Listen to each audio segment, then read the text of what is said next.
When Russia invaded Ukraine, a host of nations around the world imposed both economic and political sanctions on the country and many of its key individuals.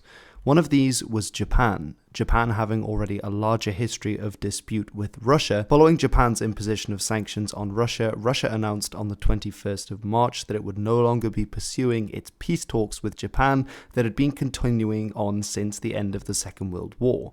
And in this video, I'd like to find out why. The peace talks in question revolved around a territorial dispute between Japan and, at the time, the Soviet Union over an archipelago of islands called the Kuril Islands that sit between the very northeastern end of Russia and the north of Japan, as can be seen on the map.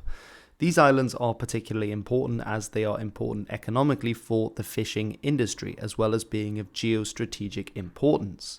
Specifically, the territorial dispute concerns 4 islands or 3 islands and 1 cluster of smaller islands in the very southern end of this chain. They all have different names in Russian and in Japanese, and in Japan these islands are referred to as the Northern Territories, as opposed to the Kuril Islands, which returns to a Russian name based on an earlier Ainu etymology. The history of the dispute goes back to 1945, when Japanese territorial holdings were much larger than they are today. The Soviet Union and Japan barely came to blows in the Second World War, in fact having a non-aggression pact for most of the period between 1939 and 1945.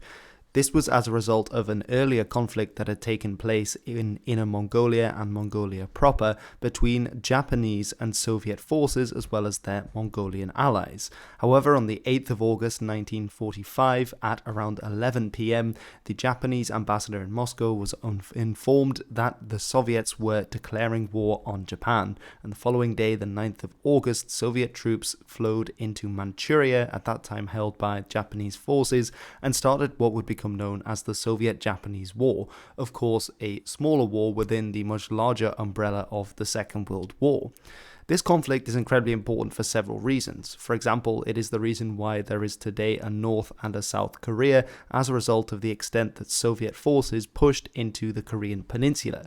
But for the purpose of today's video, it's also important because Soviet troops landed on the Kuril Islands, which until that time had been occupied by Japanese forces. It's worth noting that in the earliest treaty between Japan and Russia, the Treaty of Shimoda, signed in 1855, it was agreed that all the islands belonged to Japan and there was no dispute about it. In 1875, at the Treaty of St. Petersburg, it was agreed that Japan wouldn't lay claim to any part of Sakhalin, which is a larger island closer to the Russian mainland, but that again the islands were undisputedly Japanese. Now in 1905, Russia and Japan fought the Russo-Japanese War against one another, and as a result of Russia's defeat at the hands of the Japanese, they ceded the southern half of Sakhalin Island to the Japanese, thus in contravention of the earlier St. Petersburg Agreement due to the Japanese victory. And in 1918, following the Bolshevik Revolution and the subsequent Russian Civil War, the Japanese actually invaded part of the Russian mainland as a result of their joining in with the Allied contingent that was sent into the Far East to aid the Czechoslovak Legion and others in the fight against the Bolsheviks. But by the mid-1920s, the Japanese had pulled out of the area following the end of the Russian Civil War. The Soviets landed on the Kuril Islands on the 18th of August, just 3 days after Japan had already surrendered following the dropping of the second atomic bomb.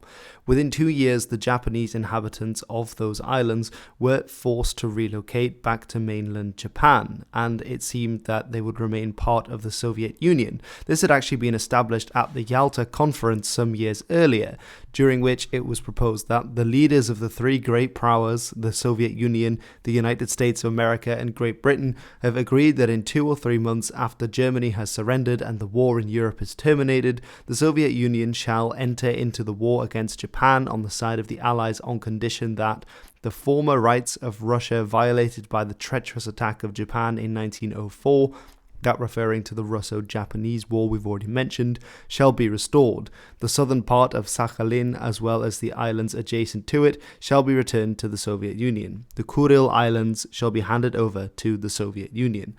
And so essentially at the Yalta conference, it had been agreed that these islands would now be handed over to Russia, whereas before they had been part of Japan.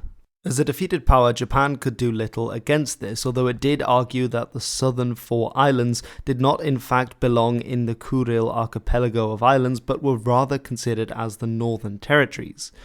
A position, although the United States at Yalta had promised the Soviet Union power over the Kuril Islands, the United States did later change. Of course, in 1945, they had been fighting on the same side, whereas in 1951, when they came back to negotiations on what would happen to Japan following the Second World War, the Cold War had started.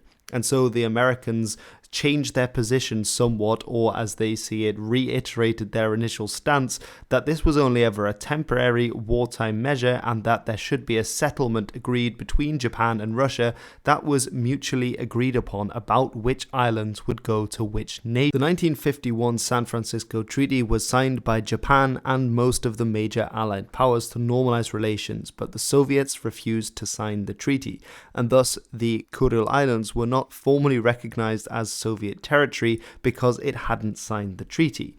In 1956, some progress appeared to be made with a joint declaration between Japan and the Soviet Union. The proposal went that the islands of Shikotan and Habomai would be returned to the Japanese, while the Russians would keep Iturup and Kunashiri would remain under Soviet occupation.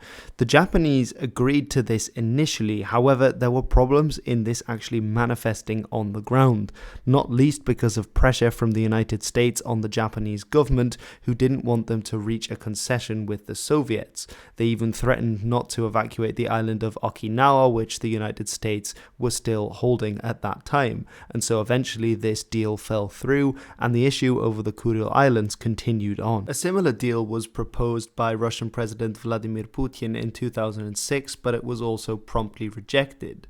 Perhaps this is part of the reason why in 2008 Russian jets flew over Japanese airspace, and they did so again in 2013, that being in the northern island of Hokkaido, which belongs to Japan and is very close to the Kuril Archipelago.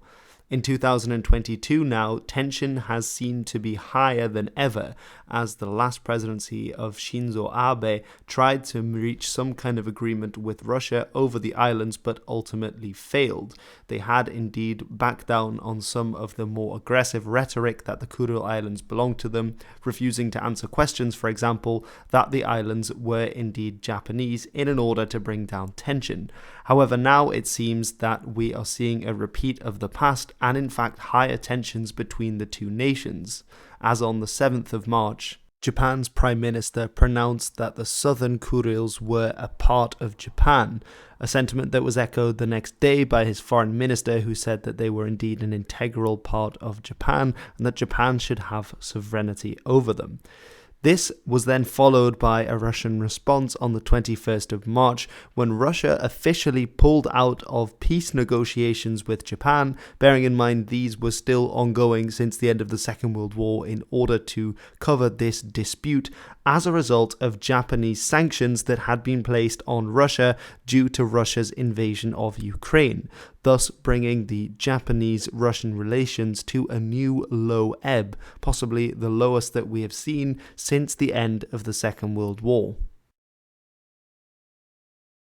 A fun fact is that on one of the Kuril Islands, Iturup, the population there is actually around 60% ethnic Ukrainian because of migration during the Soviet period, which is kind of interesting. Another fun fact is that the strait between Iturup and Urup is actually called Fries Strait, and this is named after a Dutch explorer. And so, you know what that means, the Netherlands...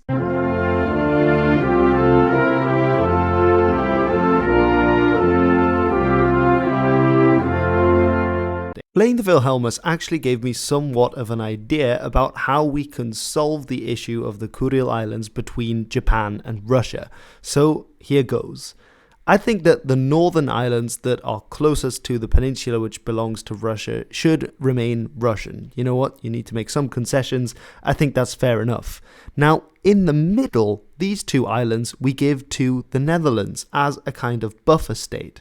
We know that Russia's big problem in Europe is that they want buffer states between themselves and NATO. So why not give these islands as a buffer state to the Netherlands? Everyone knows our army isn't that great anyway. The days of our navy are in the past. Perfect buffer zone, if you ask me.